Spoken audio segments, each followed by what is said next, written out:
చూసారా? చూసానే, ఊరు బయట తోటలో ఉంటుంది, ఆవిడ తీసుకెళ్ళింది. ఏనుగమ్మా ఏనుగు, మా ఊరొచ్చింది ఏనుగు. ఏనుగు తొందరగా పో. అయ్యయ్యో, ఏనుగు మెల్లగానే పోతుందమ్మా. అయితే నువ్వేనుగు కాదు, గుర్రం. తొందరగా పో. అలాగా. మీనా ఇలా ఎందుకు ఆ రోజు బండి నుంచి ఆలస్యంగా వస్తున్నావు? ఎన్నాళ్ళ నుంచి నాతో అబద్ధాలు చెప్తున్నావు? చెల్లాయ్, నేనే తీసుకొచ్చాను. నన్ను అలా పిలవకు. నీ చేత అలా పిలిపించుకోవడం కంటే చావడం మేలు. నువ్వు చేసిన సిగ్గుమాలిన పనికి మా పరువు పోయింది, మా మురళి ప్రాణం పోయింది. ఇంకా ఎవరిని సాధిద్దామని, ఎవరి బ్రతుకు నాశనం చేద్దామని ఈ ఊరొచ్చా. చెల్లాయ్, నార్మల్. నేను నా భర్తతో హాయిగా కాపురం చేసుకుంటుంటే చూడలేక ఏదో రకంగా నా సంసారంలో చిచ్చు పెట్టాలని వచ్చా, అవునా? 2 రోజులు ఈ బస్దాంతో నువ్వు స్నేహం చేసావో లేదో అప్పుడే అది అబద్ధాలు చెప్తుంది. కాదు, నువ్వు చెప్పిస్తున్నావు. దీన్ని కూడా నీలా తయారు చేద్దామనా? తప్పు చేసిన వాళ్ళు ఏం చేసినా, ఏం మాట్లాడినా తప్పుగానే ఉంటుంది. కనీసం నిన్ను చెల్లాయిని పిలవడానికి కూడా నోచుకోలేదమ్మా నేను. జీవితంలో అన్నీ పోగొట్టుకొని అందరికీ దూరమై కుమిలిపోయి బ్రతుకుతున్నానమ్మా. నీ కాపురం చెడగొట్టేంత శక్తి నాలో ఉంటే నా బ్రతుకిలా తగలడదమ్మా. నా కన్న పెట్టని కళ్ళారా చూసుకొని బ్రతుకుదామని వచ్చాను, అంతేగాని నువ్వేం చెప్పక్కర్లేదు. నువ్వే ఉద్దేశంతో ఈ ఊరొచ్చావో నాకు తెలుసు. ఎలాగైనా బావను కలుసుకొని బుట్టలో వేసుకుందావు, అంతేగా? చూడు, బావుతో నువ్వు మాట్లాడావని తెలిస్తే మరుక్షణం నువ్వు చూసేది నా శవాన్నే. మీరా, పుస్తకాలు తీసుకుని రా.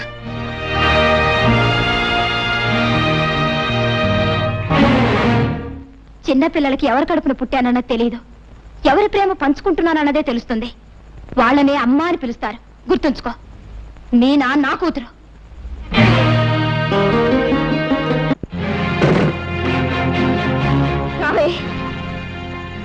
ఏమే, నిజం చెప్పు, ఎన్నిసార్లు వెళ్ళావు అక్కడికి? చాలా సార్లు వెళ్ళాను. ఎందుకెళ్ళావు? ఎందుకెళ్ళావే? కొడతావేంటి? పెద్దమ్మ పిలిస్తే వెళ్ళాను. ఏ తప్ప? పెద్దమ్మ ఎవతే నీకు పెద్దమ్మ? మళ్ళీ ఎప్పుడైనా దాన్ని అలా పిలిచావంటే చంపుతాను. అసలు ఎందుకు వెళ్ళావు దాని ఇంటికి? పెద్దమ్మ పిలిస్తే వెళ్ళాను. మళ్ళీ పెద్దమ్మ ఒళ్ళు చీరేస్తాను. ఎందుకు వెళ్ళకూడదు?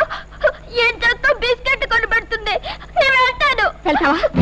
వెళ్తావా? వెళ్తాను.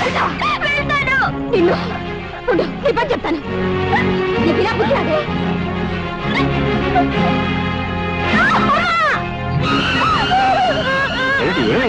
చూడదా, ఇది దొంగతనంగా రోజు ఆ శనిగ్రహం ఇంటికి వెళ్తోంది.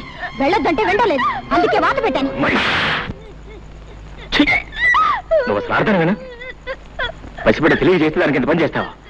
అవునులే, నీకన్నా బిడ్డ అయితేగా.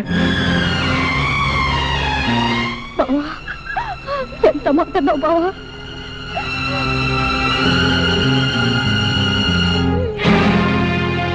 జ్యోతి, జ్యోతి, ఏమిటి పని? ఇది నాకు బాధగా లేదు బావా, కానీ నువ్వు ఇప్పుడు అన్నావే అది నా బిడ్డ కాదని. ఆ మాటే నాకు బాధగా ఉంది. ఇది నా కూతురు కాదా బావా? నువ్వు ఆ మాట అనే వరకు అసలు నాకు ఆ విషయమే తెలియలేదు.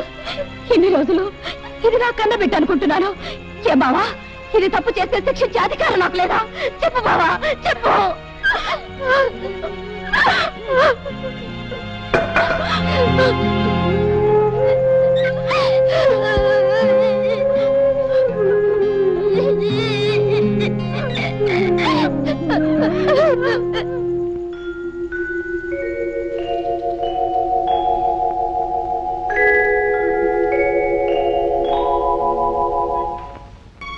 కన్న కూతురుగా కాదు, జీవితంలో అన్ని పోగొట్టుకుని చావడానికి సిద్ధంగా ఉన్న ఒక మనిషి ఆఖరి కోరికగా అడుగుతున్నాను.